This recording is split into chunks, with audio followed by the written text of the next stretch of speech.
Abraham and Isaac. Trusting God even when it's hard. Long ago, in a quiet land filled with hills and tents, lived a man named Abraham. Abraham loved God very much. He listened to God and trusted him with all his heart. But Abraham had something very special in his life. His son. His name was Isaac. Now Isaac was not just any son. Abraham and his wife Sarah had waited many, many years for him. In fact, they were already very old when Isaac was born. That made Isaac a miracle and a precious gift from God. Can you imagine how much Abraham loved Isaac? They laughed together. They walked together. And Abraham thanked God every day for his wonderful son. One day, something surprising happened. God spoke to Abraham. "Abraham." And Abraham answered, "Here I am." Then God said something difficult. "Take your son, Isaac, whom you love, and go to the land of Moriah. Offer him there as a sacrifice on a mountain I will show you." This was not easy to hear. Abraham loved Isaac deeply. His heart must have felt heavy and confused. But Abraham had learned something important through many years of following God.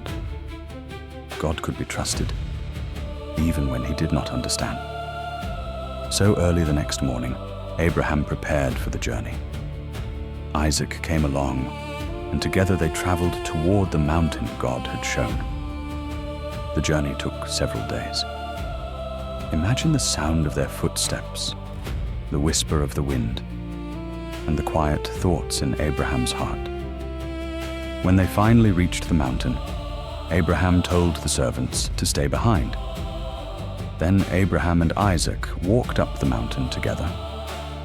Isaac carried the wood, and Abraham carried the fire and the knife. As they climbed, Isaac noticed something. He looked around and asked his father, "My father?" And Abraham replied, "Here I am, my son." Isaac said, "We have the fire and the wood, but where is the lamb for the sacrifice?" What a big question. Abraham looked at Isaac and answered with faith, "God himself will provide the lamb." Together, they kept walking. At the top of the mountain, Abraham built an altar and carefully arranged the wood. His heart must have been beating fast, yet he still trusted God. Just as Abraham was about to obey, suddenly, a voice called from heaven, "Abraham, Abraham." Abraham answered, "Here I am." The angel of the Lord said, "Do not harm the boy. Now I know that you fear God, because you have not withheld your son from me." Abraham looked up, and there, caught in a bush by its horns, was a ram, a sheep God had provided for the sacrifice. Abraham's eyes must have filled with relief and gratitude. God had made a way. Abraham offered the ram instead, and together he and Isaac worshipped God on that mountain. Then Abraham gave that place a special name, "The Lord will provide." And from that day forward, Abraham remembered something powerful. God sees, God knows, and God provides. Dear friends, this story teaches us something very important. Sometimes we may not understand everything that happens around us.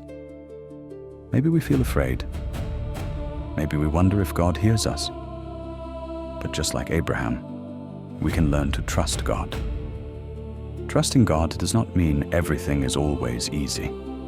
It means believing that God loves us, cares for us, and knows what is best. And just as God provided for Abraham, he also watches over us every day. So whenever you feel worried or unsure, remember these words: "The Lord will provide."